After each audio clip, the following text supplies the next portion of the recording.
to the practice. In today's class, following my Elevate framework, we're going to be expanding what we know about crow pose and visualizing what is possible for your practice. If you have yet to take the first video in this series, you might want to go back and take that one first and then join me back here. That's where we set the solid foundations for crow pose, where you learn exactly how to work and you do some good warm-ups that are going to help you get ready for the pose. But today we're going to take it just a little bit further, seeing where we can take the practice when it comes to elevating our prep for the pose and how that affects the pose. So come to the middle of your yoga mat, find your favorite cross-legged position for centering, bring your hands down on your knees and close your eyes. Take a nice deep breath in and exhale. Again, take a nice deep breath in, fill up your lungs all the way to the top until you can take in no more air, and then exhale everything out nice and slow, allowing your body to relax a little deeper into this now moment. And one more, take a nice deep breath in. This one's for you. Breathe in everything that is good in life, and then exhale everything that is just not that. Let it go. Press your sits bones down into the floor. Lift your ribs up away from your hips. Relax your shoulders and allow that relaxation to extend all the way down each one of your arms, all the way down into the fingertips. Soften your face muscles. So I always like to imagine that my eyebrows are just sliding away from each other. That always helps me to relax through the face. And then notice if your head is tilted slightly forward. If you can, slowly drop back so the head is stacked right over the heart. And take a moment to pause and notice how just that motion can really shift your energy.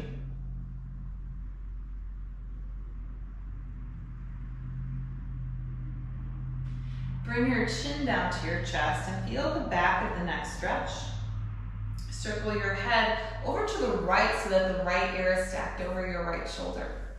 Bring your right arm up over to the left side of your head and extend your left arm out, down, and away from you, stretching through your fingertips. Feeling this good line of stretch for you. Maybe you want to lift your chin up a little bit. See if that feels a little different. If you get into a different area, maybe in the jaw, right behind the ear. And then hands come back down to your knees and circle your chin back to the chest and continue to circle over to the left. Left ear stacked over your left shoulder. Bring your left arm up over to the right side of your head and extend your right arm out, down, and away from you. You can play with the chin. Maybe you like it lifted. Maybe the line of stretch is a little lower. Whatever feels best for you. Good. From here, bring your hands back down to your knees. Circle your chin back to the chest. Keep your chin into the chest. A rounded forward fold. Bring your hands behind your head. Interlace your fingers. Bring your elbows forward so they're pointing the same direction as your eyes. And gently come down. Chin into chest. Shoulder blades pulling away from the spine. Stop anywhere you feel the stretch get really intense. Just stay there. Elbows point down to the floor. Maybe one day elbows rest on the shin, but by no means, shape, or form is that a goal of the posture. The goal of the posture is to open your back line and prep you for crow pose. Stomach in, pull your ribs to the back wall. Then restack your vertebrae one by one until the chin comes up last. Good. Bring your hands back down to your knees. And let's meet in a tabletop position. So get to your hands and your knees. Wrists are right underneath your shoulders. Your knees are right underneath your hips. And your feet are hip-width distance apart. Find that good neutral spine. So eyes are slightly forward. The shoulder blades are not pulling apart and they're also not folded into each other. So find that good neutral spot and then be aware of your pelvis. It's backing up and all. See if you can get into this nice, yummy, neutral spine. Good. Ground your hands down. Get weight into the fingertips. Hold here for 4, 3, 2, 1. Good. Now from here, we're going to work retraction and protraction of the shoulders. So without bending your elbows, pull your shoulder blades into each other. This is retraction. And then press down, shoulder blades apart, protraction. Again, come down, retract, and press up, protract. Keep your core engaged, retract, and protract. Bring shoulder blades together, and then shoulder blades apart. Shoulder blades together, and shoulder blades apart. 2 more, shoulder blades together, shoulder blades apart. Retract the shoulders, protract the shoulders. Good. Now tuck your toes under with shoulder blades protracted. Lift your knees off the floor. Just 1 inch. Hold 6, 5, 4, 3, 2, 1. Bring your knees down. Cross your ankles and come to your seat. I'm going to scoot to the middle of my mat. Make sure that you have room on either side of you. All right, from here, come up and meet me in a dead bug pose where your ankles are stacked right over your hips. Good. Now, from here, bring arms over your head. Make a fist with your hands so that if you opened up your hands, the palms would be facing each other. So the thumbs, the knuckle of the thumbs are facing each other. Good. Get your whole spine flat to the mat. Hold here for 4, 3, 2, 1. Now lift your shoulder blades off the floor. Slowly drop your legs so that they're just like 1 foot off the floor, maybe 6 inches. Hold 4, 3, 2, 1. Bring your knees all the way in. Knees and feet are apart. Squeeze the knees to the armpits. Hold 4, 3, 2, 1. Head down. Go back to dead bug pose. Let's do this again. Hold 4, 3, 2, 1. Moving to hollow body. Legs come down. Shoulder blades off the floor. Punch the wall behind you. Hold 4, 3, 2, 1. Keep shoulder blades up. Drive the knees to the armpits. Hold 4, 3, 2, 1. Head down. Dead bug pose. 4,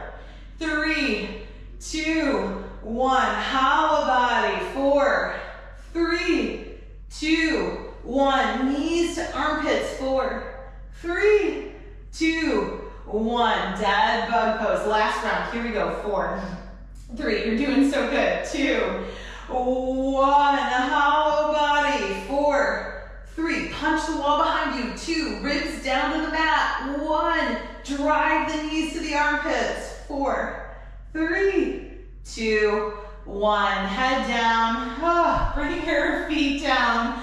Nice job. This is not easy work. All right, from here, we're going to meet in Malasana, yogi squat. So grab the back of your thighs to rock up.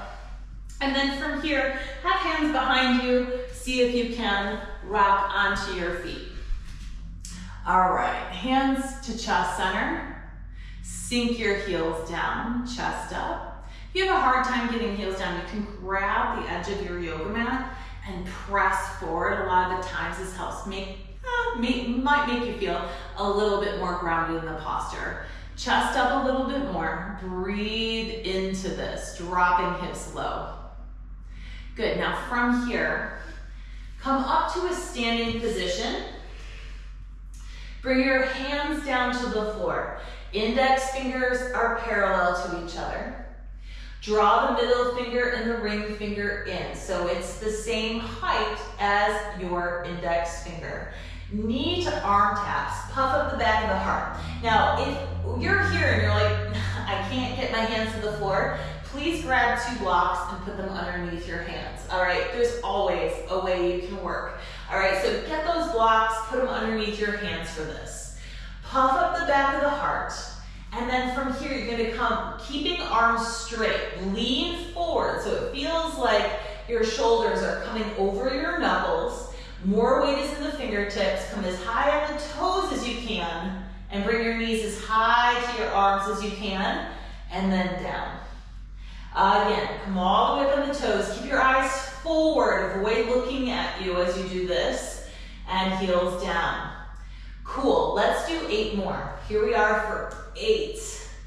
And down. Keep leaning forward. 7. And down.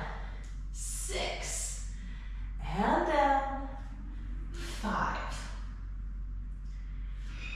4. Keeping the thighs as close to you as you can. 3. 2. And 1. Nice job. Good. Shake out your hands, shake out your wrists, and meet me on your knees. Knees are hip width distance apart, big toes touch. Set your hands, once again, puff up the back of the heart and walk your knees as close to your wrist as you can. Watch this first and then we'll do it together. So shoulder blades are apart, I'm looking forward, I'm gonna press down with my hands and draw the knees as high on the arms as I can and down. All right, this is a big core buster. You're gonna feel your upper abdominal wall really contract. Those are the muscles you need to fly your crow. All right, so keeping arms as straight as you can for this too. We're gonna do it 6 times. Puff up the back of the heart, draw your eyes forward, chin forward, press down, lift your knees up, and then come back down. Again, knees up and down. Notice the top of my foot stays on the floor. Here we go, up and down. 3 more, up and down. If you weren't sweating, you probably are now. Lift your knees up and down. 1 more, here we go. Knees up and down. Shake out your hands. Maybe stretch your wrist in the opposite direction we've been moving. Nice, always taking care. So now we're gonna try our crow on for size. All right, let's see where it is today. Maybe in that, when you took that first video, you weren't flying it, but now the brain and the body are starting to think about the goal of this posture. And so it's starting to work out the puzzle of it. Who knows, today might be the day that you fly. So here we go, come up to standing. Bring your hands to the floor. I'm gonna give you a diagonal look today. So bring your hands to the floor, spider your fingers so there's weight on the fingertips. Puff up the back of the heart, bring your knees as high on the arms as you can. Eyes are forward. Rock forward, elbows come over the wrists. You can work 1 foot at a time. Keep looking forward, both feet fly, hold 4, 3, 2, and 1. Good stuff. Shake out your hands. I'll always give you a second chance. All right, so if it all fell apart, no worries, you're learning something new. Like, it's just yoga. All right, so keep it calm in the body and the mind. That's when things get really good. So let's do it again. Shake out your hands. Shake out any craziness going in your mind. Remember, the more you relax, the easier it's gonna be. You were meant to fly, so set your hands, puff up the back of the heart, bring your knees to your arms, look forward. Come forward, elbows over the wrists. Maybe work 1 foot up at a time while I'm counting. You work where you are, it's all good. Get both feet to fly, hold for 4, 3, heels up, 2, eyes forward, 1. Awesome job, awesome job. All right, it's all coming together exactly as it should be. All right, let's unwind a little bit. So first things first, I want to take care of your wrists since we were on them a little bit today. So in this kneeling position, bring your hands, palm facing up, fingers facing each other, and simply sway from side to side. It can feel kind of weird. Yeah, like this is, it makes me kind of feel a little nauseous sometimes too when I do this. So super normal. And then come forward and back, forward and back. Just easing and being kind to this wrist joint. Really nice job today. All right, shake out the wrists and let's twist it out. So cross at your ankle, pull your legs through, lay down on your back. Final twist of the spine, arms out in a T. Bring your feet flat to the mat. Walk your feet and your hips 2 inches to the left, knees come to your chest, and then knees go to the right and chin comes to the left.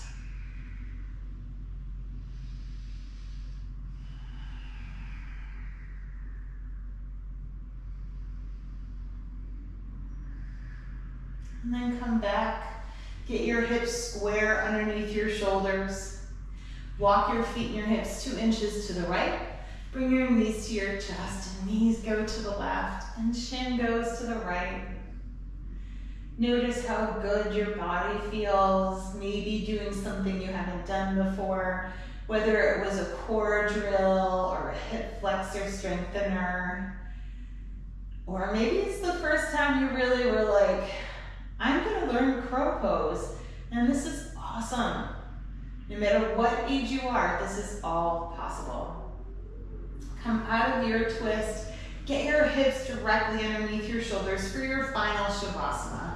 Extend your knees and bring your legs to the floor. Bring your arms to your side body with your palms facing up. Fold your shoulder blades into each other. Close your eyes and draw your lowest rib all the way down to the mat. Relax your shoulders, your arms, your wrists, and fingers. Send some love to the front of your hips. A lot of work and strength is being developed there so that you can realize this posture. And take a moment to visualize yourself in the posture. Visualize your hands on the floor, the feeling of your thighs hugged into your abdominal wall, the knees touching your arms, chin is forward, and the joy of feeling your feet lift straight off the floor. And if you can visualize that, you are 75% of the way there, if it's not happening yet.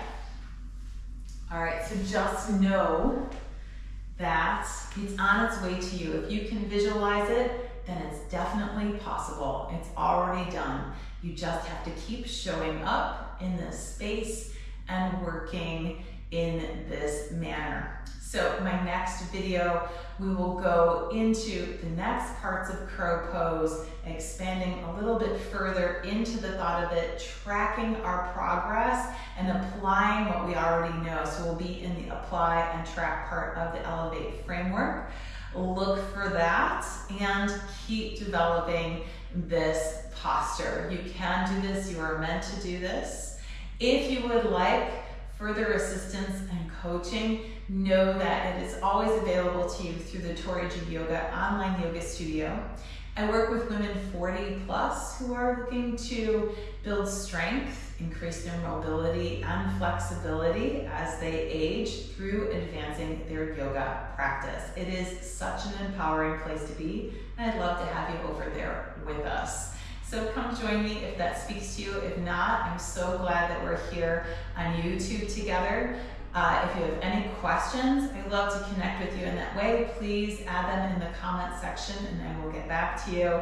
And keep moving through this set of videos. You will find your flight in crow pose. Remember to like, subscribe so you don't miss any of the videos. And once again, so grateful to be connected with you. Have a fantastic day, and I will see you in the next video where we will work to deepen your crow pose.